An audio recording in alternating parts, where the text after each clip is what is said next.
ఇది ఎందుకు నేను చెప్పవలసి వచ్చిందంటే నిజమైన ఎగ్జిబ్యూటర్స్ అసోసియేషన్ అని చెప్పి అక్కడ మాట్లాడిన వాళ్ళు లీజ్ ఓనర్స్ ఉన్నారు. అందుకే లీజ్ ఓనర్స్ నేనేం తప్పు పట్టట్లేదు. కానీ మళ్ళీ అదే ఇప్పుడు దిల్ రాజు గారు, అదే సునీల్ గారు మరి అందరూ కలిపి ఒక నిర్ణయం తీసుకున్నారు. మరి ఛాంబర్ సురేష్ బాబు గారు నిర్ణయం తీసుకుని దాన్ని వ్యతిరేకించడం అనేది ఇది ఎంత దాకా కరెక్టు అనేది ఒకటి. రెండో విషయం ఏమిటంటే ఇప్పుడు మీరంతా ఇప్పుడు మీరు సినిమాని తీసుకున్నారు.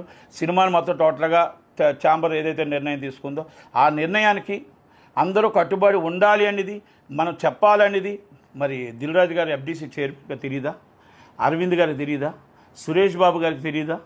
మరి సురేష్ బాబు గారు తెలంగాణ డిఆర్ట్లో పార్ట్నర్ కాదా? మరి అరవింద్ గారు ఒక్కసారి ప్లీజ్ రిక్వెస్ట్ దిల్ రాజు గారు, సునీల్ గారు, నేను ఎందుకు అడుగుతున్నానంటే సునీల్ గారు డిఆర్ట్లో హీరోలు ఉన్నారు, హీరోలు ఎందుకు మాట్లాడట్లేదు? మహేష్ బాబు గారు ప్లీజ్, రవితేజ గారు, విజయ్ దేవరకొండ గారు, ఒక హీరో సినిమాని ఇంత ఇబ్బంది పెడుతూ ఉంటప్పుడు మీరు ఎందుకు మాట్లాడట్లేదు? Is one of the partners మీరందరూ కూడా. అరవింద్ గారు కూడా AAA థియేటర్లో అల్లు అర్జున్ గారు, అరవింద్ గారు కూడా ఉన్నారు. ఇది ఇప్పుడు రేపు ఉదయం పెద్ద సినిమా వస్తుంది, రేపు ఇంకో సినిమా వస్తుంది, రేపు ఇంకో సినిమా వస్తుంది. నేనేమంటున్నానంటే సినిమాని టార్గెట్ చేయొద్దు, మనకు కావాల్సిన దాన్ని మనం చేసుకుందాం.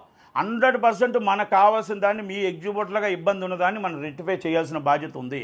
కాకపోతే అవతల నిర్మాతకు ఎంత వస్తుంది, డిస్ట్రిబ్యూటర్కి ఎంత వస్తుంది, ఎగ్జిబ్యూటర్కి ఎంత వస్తుంది చేయాలి తప్ప ఇది కొంతమందికి మాత్రం నేను ఎందుకు చెప్తున్నానంటే ప్రొడ్యూసర్లందరికీ కూడా ఒక అనుమానం ఉంది. ఇది లీజు ఓనర్లు కలిపి మొత్తం టోటల్గా కోట్లాది రూపాయల్లో మా సొమ్ము వెళ్ళిపోతుంది, మేము రోడ్డు మీద పడి నష్టపోతుంటే అది లీజు ఓనర్లకు ఎందుకు ఇవ్వాలి?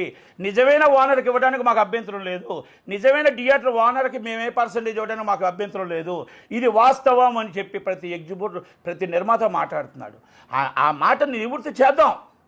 మీరు మధ్యనున్న వాళ్ళు తీసుకుంటున్నారు, మధ్యనున్న వాళ్ళు లీజు ఎవరైతే ఉన్నారో వాళ్ళు తీసుకుంటున్నారు, నిజమైన ఎగ్జిబ్యూటర్కి వెళ్ళట్లేదు అని నిర్మాత ఆవేదనని మనం ఎలా రెక్టిఫై చేద్దాం, ఏ విధంగా మాట్లాడదాం, ఏ విధంగా చెప్దాం, అది please request accepted. And Telugu film chamber of కామర్స్ది మీరు యాక్సెప్ట్ చేస్తారా లేదా? మంగళవారం నైట్ దాకా డిసిషన్ తీసుకుంటారా? తీసుకోకపోతే బుధవారం 10 గంటలకు తెలుగు ఫిల్మ్ ఛాంబర్లో ఆమరణ దీక్ష కూర్చుంటాం. మీరు చిరంజీవి గారి ఫ్యామిలీని టార్గెట్ చేస్తూ ఉంటే మాత్రం ఏ రూపాయనైనా చెయ్యట్లేదు మేము చెయ్యట్లేదు అంటూనే చేస్తూనే ఉన్నారు. చేస్తున్న వాళ్ళు ఎవరో మాకు తెలుసు. ఇది మనం మళ్ళీ వ్యక్తిగతంగా వెళ్తే బాగోదు. ఇది ఒక ఇండస్ట్రీ, ఆ ఇండస్ట్రీ మీద వెళ్తున్నాం.